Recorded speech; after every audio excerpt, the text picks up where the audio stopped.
Welcome to बिटेनिंग। साथ में मिलकर शुरू करते हैं जिंदगी की दूसरी इनिंग। चैनल पे अगर पहली बार आए तो प्लीज चैनल को सब्सक्राइब और बेल आइकन को जरूर प्रेस कर लेना। आज का जो चैनल का वीडियो है वो ये कि पिछले 48 आवर्स में कुछ इतनी मेजर डेवलपमेंट्स हुई हैं। कुछ ऐसे कॉरपोरेट्स, ऐसे फाइनेंशियल इंस्टीट्यूशंस क्रिप्टो को इस तरह से एक्सेप्ट कर रहे हैं कि अगर आज से कुछ महीने पहले अगर मैंने आपको ये खबर सिर्फ ये बोला होता कि ऐसा होगा तो आप मुझ पर यकीन नहीं करते। और इनफैक्ट जो क्रिप्टो के अंदर ऑलरेडी जो लोग हैं वो भी सरप्राइज्ड फील कर रहे हैं कि कॉरपोरेशंस को, फाइनेंशियल इंस्टीट्यूशंस को क्या कोई फोमो हो गया है। क्या उनको ये लगने लगा है कि यार हम लोग लेट हो गए, मतलब जो हमारी वेट एंड वॉच पॉलिसी थी वो तो उल्टी पड़ गई हमें। इनफैक्ट हमें कोई एक्शन लेना चाहिए था। जो हमने एक्शन नहीं लिया, कहीं ना कहीं हम उसकी भरपाई करनी पड़ जाएगी। यार अब it is way too late, let's get into it. जो होगा रेगुलेशन होगी, देखी जाएगी। बट मैं यहां पे कुछ लूज कर रहा हूं, ये रियलाइजेशन कंपनीज को, फाइनेंशियल इंस्टीट्यूशंस को होने लगी है। तो कौन सी ऐसी न्यूज है, क्यों मैं इतना बुलिश साउंड कर रहा हूं, तो उसको हम सुनते हैं। और अगर ये वीडियो पसंद आए ना तो लास्ट में प्लीज लाइक जरूर करना, because that is what gives us the motivation to bring such kind of a content, specially for beginners. क्योंकि अगर आपको आज ये इंफॉर्मेशन मिल गई, आपको ये इंफॉर्मेशन अगर सरल भाषा में सही तरीके से अगर ये नॉलेज मिल गई, आप अपने आसपास जो 4 लोग हैं उनको भी सही से समझा पाओगे। आपकी एक अलग लेवल की कन्विक्शन भी तो होगी ना। अगर आप ही के अंदर कन्विक्शन नहीं होगी तो अपने आसपास के लोगों को आप क्या समझाओगे। तो इसलिए आपको ये खबर, ये जो डेवलपमेंट्स हो रही हैं, इसका पता होना बहुत बहुत जरूरी है। तो आगे चलते हैं वीडियो में और बने रहिएगा और वीडियो को एंड में लाइक जरूर करिएगा। हाँ, तो सबसे पहले हम शुरू करते हैं। थाईलैंड के अंदर एक जो वहां की सबसे बड़ी जो क्रिप्टो एक्सचेंज थी और पहली लाइसेंस्ड क्रिप्टो एक्सचेंज थी, तो वो जब प्रोग्रेस करी तो वहां पे जो थाईलैंड का सबसे पुराना बैंक है जिसका नाम है श्याम कमर्शियल बैंक, उसने देखा कि यार अल्टीमेटली फ्यूचर जो है वो क्रिप्टो का है। अल्टीमेटली जो क्रिप्टो को हम लोग रोक नहीं सकते। क्रिप्टो के अंदर जो मासेस का जो इन्वॉल्वमेंट है, जो मासेस जिस तरीके से अट्रैक्ट हो रही है उस इंडस्ट्री की तरफ, तो आज नहीं तो कल हमें एम्ब्रेस करना ही पड़ेगा। तो सबसे बड़ा, जो सबसे पुराना बैंक थाईलैंड का, उसने जो थाईलैंड की सबसे बड़ी लाइसेंस्ड क्रिप्टो एक्सचेंज थी उसके अंदर 51% स्टेक ले लिया। मतलब 51% स्टेक का मतलब ये होता है कि आज की डेट पे ऑलमोस्ट उसका जो डिसीजंस है, जो उसका जो उसकी बोर्ड ऑफ डायरेक्टर्स है, जो उसका गवर्नेंस है, जो डिसीजंस मेकिंग होगी, वो सारी की सारी कमर्शियल बैंक के पास आ गई। तो कमर्शियल बैंक के पास 51% स्टेक होने का मतलब ये कि एक तरीके से जो बैंकिंग सेक्टर था, जो बैंक था थाईलैंड का सबसे पुराना, अब वो क्रिप्टो के अंदर एंटर कर गया। सो again this is something a news which tells us कि बैंकिंग सेक्टर साइडलाइन पे नहीं बैठा रहेगा। वो वेट एंड वॉच पॉलिसी के तहत क्रिप्टो को देख जरूर रहा है, लेकिन अब काफी सारे ऐसे बैंक्स हैं, जैसे कि अब मैं जो दूसरी खबर आपको बता रहा हूं, जैसे Commonwealth Bank of Australia, CBA। अब Commonwealth Bank of Australia Australia का सबसे बड़ा बैंक है और उसने अपनी स्टेटमेंट में, प्रेस रिलीज में स्पेसिफिकली ये बोला है कि जो वेट एंड वॉच पॉलिसी है वो कुछ ज्यादा काम नहीं कर रही थी। Their internal board members they realise कि वेट एंड वॉच से अच्छा है जो कहीं ऐसा ना हो कि हम इन एक्शन की वजह से हमें नुकसान सहना पड़े। बिकॉज उन्होंने जो एनालाइज किया, अपना जो ट्रेंड देखा, उन्होंने ये एनालाइज किया कि बैंकिंग सेक्टर में जो यंग जनरेशन है वो नहीं आ रही है। So young people are not getting attracted towards bank, they are rather going towards crypto exchanges and crypto companies।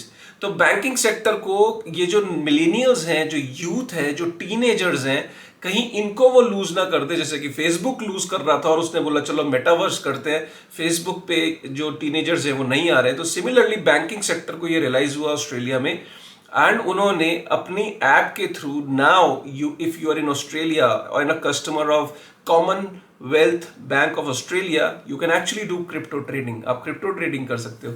और कॉमनवेल्थ गेम्स के कॉमनवेल्थ गेम बार बार बोल रहा हूँ, कॉमनवेल्थ जो बैंक ऑफ ऑस्ट्रेलिया है उसके 6.5 मिलियन कस्टमर्स है, मतलब 65 लाख लोग जो हैं वो क्रिप्टो ट्रेडिंग कर सकते हैं। और इसको असिस्ट कौन करेगा? तो CBA जो कॉमनवेल्थ बैंक्स जो है उसने जो टाइप किया है वो जेमिनी एक्सचेंज के साथ, जो जेमिनी की क्रिप्टो एक्सचेंज है उसके साथ टाइप किया है। So again this is again a very massive news. तीसरी जो सबसे बड़ी खबर है वो ये कि अब जैसे फेसबुक ने अनाउंसमेंट करी कि वो मेटावर्स में एंटर कर रहे हैं, तो अब आपको क्या लगता है कि माइक्रोसॉफ्ट और गूगल चुप बैठे रहते? एक्सपेक्टेड था, लेकिन इतनी जल्दी एक्सपेक्टेड नहीं था कि सत्या नडेला जो है और माइक्रोसॉफ्ट ने भी अनाउंसमेंट कर दिया है कि वो भी मेटावर्स के अंदर slowly and gradually they are entering into it. उन्होंने सबसे पहले बोला कि जो उनकी एक्सबॉक्स है, जो जो गेमिंग कंसोल है, गेमिंग कंसोल को वो इस तरीके से अपग्रेड कर रहे हैं कि ऐसा लगेगा कि जैसे आप एनवायरनमेंट के अंदर जाके गेम खेल रहे हो।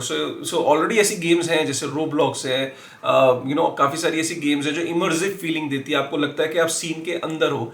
अब ऐसा कंसोल आने वाला है जो मेटावर्स की जो गेम्स होंगी उसके अंदर, और लोग जो हैं उसके अंदर एक इन्वायरमेंट के अंदर एंटर करके गेम्स को खेलना शुरू करेंगे। और माइक्रोसॉफ्ट का एक बहुत ही पॉपुलर प्रोडक्ट है कॉर्पोरेट्स के लिए जिसका नाम है माइक्रोसॉफ्ट टीम, जहाँ पे आप रिमोट लोकेशन से भी मीटिंग्स का हिस्सा बन सकते थे, एम्प्लॉयज़ और आपस में इंटरेक्ट कर सकते थे। तो अब माइक्रोसॉफ्ट एक ऐसा सॉफ्टवेयर लेके आ रहा है, मतलब एक ऐसे प्रोडक्ट लेके आ रहा है कॉर्पोरेट्स के लिए, जहाँ पे जो इमर्सिव मीटिंग्स कर सकते हैं, रिमोट लोकेशन पे लोग बैठे होंगे। और आज की कोविड के बाद तो हमने देखा कि काफ़ी सारे लोग रिमोट लोकेशन से काम करते हैं। तो अब अल्टीमेटली लोग डिफरेंट लोकेशंस पे रह के भी ऐसा लगेगा जैसे वो कॉर्पोरेट रूम में बैठे हैं और वहाँ पे कॉन्फ्रेंस रूम में बैठे और वहाँ पे आपस में मीटिंग कर रहे हो, डिस्कस कर रहे हैं। सो अगेन मेटावर्स की तैयारी हो रही है। और मेटावर्स जब फेसबुक ने करा तो फेसबुक तो माइक्रोसॉफ्ट कैसे पीछे रह जाता। अभी ये बात खत्म भी नहीं हुई थी कि नाइकी हमें लगता था कि जूते सिर्फ पहने जाते हैं, बट अल्टीमेटली यार ये तो आप भी जानते हो कि स्पोर्ट शूज के अंदर जो हम लोग जो जनरली नाइकी, एडिडास, इनकी यूटिलिटी से ज़्यादा ब्रांड के लिए भी हम जूते बहुत लेते हैं। तो ब्रांड की जब बात आती तो ब्रांड जब सिर्फ पैरों में ही क्यों पहना, तो नाइकी को ये रियलाइज़ हुआ कि जो उसके ब्रांड के जो उसके लोग हैं जो उसे पसंद करते हैं, तो वो कहीं ना कहीं उसकी NFTs को भी बाय करेंगे। तो नाइकी ने अपनी एक NFT लॉन्च करी है और फ्यूचर में उसने जो NFT डिज़ाइनर जो जो उसके जूतों को उस हिसाब से डिज़ाइन करेंगे, तो NFT के एक वो अपने वैसे शूज़ को डिज़ाइन करेंगे, डिजिटल शूज़ को डिज़ाइन करेंगे जो कल को NFT का रूप ले सकते हैं। और उसने इस तरीके की जॉब पोस्टिंग्स भी करी, वो हायरिंग भी कर रहा है। तो नाइकी की NFTs आया करेंगे, उसमें नाइकी के एक्सक्लूसिव शू हुआ करेंगे। तो जिसके पास वो NFT होगी तो लोग दिखाया करेंगे कि मेरे पास जूता है बट वर्चुअल है।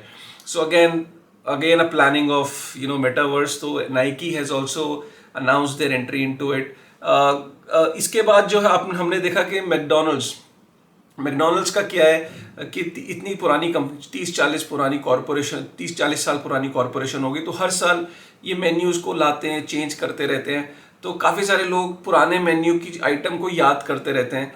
तो मैकडोनल्ड्स को ऐसा लगा कि 40 साल पहले जो उनका एक मेन्यू में एक पॉपुलर बर्गर था, एक सैंडविच था US के अंदर, जिसको लोग बहुत डिमांड करते हैं और बहुत याद करते हैं। तो अब आप जो अपनी फेवरेट आपकी जो मील है उसका आप NFT बाय कर सकते हो और फ्यूचर में यू कैन टेल पीपल कि यार 40 साल पहले का जो एक बर्गर होता था जो मैं खाता था, उसकी जो NFT है एक्सक्लूसिव एज अ मेमोरी, वो मेरे पास है। So that is how McDonald's is also entering into NFT, जो आप लोगों को बता सकते हो कि I am part of that history. So basically आप कहोगे कि सर इसमें क्या, अगर आज आपके पास उस बर्गर की NFT होगी तो you can say that you are part of the history, और you have some holding of the history of McDonald's in your wallet. So that gives you that feeling कि अच्छा हाँ, you are part of that history, that rich history of McDonald's. So that is how McDonald's is trying to get into NFTs. Burger king कह रहा है कि dose और शिवा इनू की सक्सेस के बाद वो वहाँ पे कह रहा है कि मेरे पास आओ, बर्गर लो, मील लो, और अगर आप एक पर्टिकुलर वॉलेट से मेरे को पे करते हो तो मैं उस वॉलेट के अंदर आपको डोज क्रेडिट कर दूंगा। तो they trying to work with Robinhood app, जिसके थ्रू अगर आप बाय करते हो तो you get back some Doge और शिबा इनू। और आप सोचो मीम कॉइन्स को जो है आप एज अ इंसेंटिव जो है कस्टमर को वापस कर रहे हो, तो कैशबैक में या रिवॉर्ड के तौर पे आपको बिटकॉइन की जगह डोज और Shiba Inu. So basically just try and understand that burger king is also entering into it, Nike, Microsoft, every measure this thing is entering into it. And El Salvador की अगर हम बात करें, सोचो जब उन्होंने टोटल उसके पास 1120 बिटकॉइन है, तो जब उसने बिटकॉइन लिए थे और आज जो बिटकॉइन की जो प्राइस है करीब 12 मिलियन यूएस डॉलर का उसे प्रॉफिट हो चुका है। एल सल्वाडोर में 65% जो बच्चे रूरल में हैं, रूरल जो एरिया है वहाँ पे काम करते हैं, कॉफ़ी के जो बाग हैं, जो कॉफ़ी की प्रोडक्शन में बच्चे, वहाँ गरीब जनता बहुत है और वहाँ की सरकार के पास इतने पैसे भी नहीं है कि रूरल एरिया में स्कूल्स वगैरह वो ओपन कर पाएँ। लेकिन बिटकॉइन खरीदा था, बिटकॉइन पे प्रॉफिट हुआ, तो जो वो ट्रस्ट है, जो उनकी एजुकेशन ट्रस्ट है, ये डिसाइड किया है कि जो प्रॉफिट हुआ है बिटकॉइन के अंदर, तो पूरा बिटकॉइन नहीं बेच रहे हैं, जो बिटकॉइन का जो प्रॉफिट हुआ है उस प्रॉफिट से वो 20 स्कूल खोलेंगे। अब आप बोल सकते हो कि सर ये भी तो देखो ट्रेडिंग ही कर रहे हैं, कि इन्होंने होल्ड करके कहाँ रखा। आप सोचो वो अपने फ्यूचर में इन्वेस्ट कर रहे हैं। यार अगर किसी देश में बच्चे पढ़ जाएंगे और अगर पढ़ लिख जाएंगे जहाँ पे ऑलरेडी एजुकेशन की बहुत बुरी हालत है, तो वो अपने फ्यूचर को बिल्ड कर रहे हैं बिटकॉइन के ऊपर, जो कि बच्चे जो भी फ्यूचर में पढ़ जाएंगे तो they will be more aware, उनमें से टेक्नोलॉजी प्रोफेशनल सॉफ्टवेयर डेवलपर्स निकलेंगे। वही बच्चे कल को इस बिटकॉइन के ऊपर, क्रिप्टो के अंदर इकोनॉमी को डेवलप करेंगे। तो बच्चे ही देश का फ्यूचर होते हैं, तो उस फ्यूचर को बिल्ड करने के लिए बिटकॉइन हेल्प कर रहा है। तो अगर किसी देश को ये लगता था कि बिटकॉइन किस काम आता है, तो बिटकॉइन यहाँ पे स्कूल्स भी बना रहा है। बिटकॉइन के प्रॉफिट से आज आप स्कूल्स भी खोल सकते हैं। देश जो है उसकी उन्नति में, प्रोग्रेस में बिटकॉइन एक हिस्सा बन रहा है। So again this is again a very important development which is happening. So और यही नहीं, मतलब अभी एक रिसेंटली एक मायामी जो है, मायामी का जो मेयर है, मायामी का मेयर बहुत ही क्रिप्टो ओरिएंटेड है। वो क्रिप्टो को, बिटकॉइन को वो बहुत एक्सेप्ट करता है और उसने वहाँ पे कंपनीज को अलाउ भी करा, मायामी के अंदर कॉन्फ्रेंस भी करी। और सबसे बड़ी बात, उससे पोम्प्लियानो ने ये पूछा कि एक ट्वीट किया पोम्प्लियानो ने कि अमेरिका का पहला पॉलिटिशियन कौन होगा, क्या ऐसा होगा, टाइम आएगा कि अमेरिका का कोई पहला पॉलिटिशियन होगा जो कहेगा कि मैं बिटकॉइन के अंदर सैलरी लूंगा। एंड यू वॉन्ट इमेजिन कि जो मायामी का जो मेयर है उसने ऑफिशियली ट्विटर पे बोल दिया है कि वो जो अपनी नेक्स्ट सैलरी है वो बिटकॉइन से लेना शुरू करेगा। So this is massive. दुनिया का पहला रिकग्नाइज्ड पॉलिटिशियन होगा जो अपनी सैलरी जो है वो बिटकॉइन में लेगा। 1 लाख यूएस डॉलर की उसकी सैलरी है एनुअली, एंड उसकी वो सैलरी को वो ही is planning to take in bitcoin. So again this is amazing news. और जाते जाते एक न्यूज और रह गई कि जो दुनिया के जो 4 शक्तिशाली फाइनेंशियल इंस्टीट्यूशंस और बैंक्स हैं यूएस के, Goldman Sachs, Wells Fargo, Fidelity and JP Morgan, वो भी उनकी जो टोटल इन चारों कंपनीज ने जो इनको जो लोग चाहिए क्रिप्टो से स्पेसिफिक, वो 257 जॉब ओपनिंग्स हैं इन सिर्फ 4 बैंक्स की, 4 फाइनेंशियल इंस्टीट्यूशन की। आप इससे अंदाजा ही लगाओ कि बैंक्स ज़्यादा प्रमोट नहीं कर रहे हैं, बोल कुछ नहीं रहे, लेकिन पीछे से पूरी प्लानिंग चल रही है, हायरिंग चल रही है। मतलब 257 people are required in crypto. So that is how they are planning, and they're trying to work in this space without making sure नहीं मचा रहे, मतलब चुपचाप काम कर रहे हैं। So that point needs to be taken note of। तो ये थी यार काफ़ी सारी बुलिश न्यूज़। और जाते जाते मैं एक चीज़ आप लोगों को बता दूं, मैं कुछ दिन पहले एक आदमी से मुलाकात हुई, उसने उसने जो है क्रिप्टो, उसका हैक हो गया बेसिकली। तो उससे गलती हुई कि उसने बिटकॉइन का जो वॉलेट था, उसकी जो प्राइवेट कीज़ थी, वो डेस्कटॉप पे सेव कर रखी थी। और डेस्कटॉप पे सेव करने से क्या हुआ कि वो जो एक्सेस था, जो हैकर था उसको वो एक्सेस मिल गया, प्रोफेशनल हैकर था, और उसने उस डेस्कटॉप को या सिस्टम को किसी विच इज़ कोई मॉलवेयर इंस्टॉल हुआ, क्या हुआ कि वहाँ से डेस्कटॉप से जो उसकी प्राइवेट कीज़ थी वो हैक हुई और उसका अल्टीमेटली बिटकॉइन चले गए। सो दैट मीन्स कि हम अपनी प्राइवेट कीज़ को डेस्कटॉप पे ना रखें, यहाँ तक कि उसको ईमेल पे भी ना रखें, गूगल ड्राइव पे ना रखें। कोई भी ऐसी चीज़ जो वल्नरेबल है हैकिंग के लिए, उस पर रखना बेवकूफ़ी है। और आपको अपने, अगर बिटकॉइन की प्राइवेट कीज़ है, हमेशा उसको कागज़ पे, डायरी पे लिख के, फिर एक जिप पाउच आते हैं प्लास्टिक के, उसके अंदर रख दें, क्योंकि जो कागज़ होते हैं वो कीड़ा भी खा सकता है, वो गल भी सकते हैं, उनकी इंक उड़ भी सकती है। तो लेमिनेट करा के या उसको जिप पाउच के अंदर भी आप रख सकते हैं। लेमिनेट कराएंगे तो लेमिनेशन वाला भी देख लेगा, तो वो भी ना करें। So that is how you should take care of your private keys. और ये मुझे लगा कि एक ऐसी लर्निंग थी जो मुझे लगा आप तक शेयर भी करनी चाहिए, and I think you will appreciate this कि अपने आसपास के एनवायरनमेंट में जो लोग गलती कर रहे हैं उनसे सीखने को, आपको सीख के आपको आगे you should also try and learn from things which are happening around you.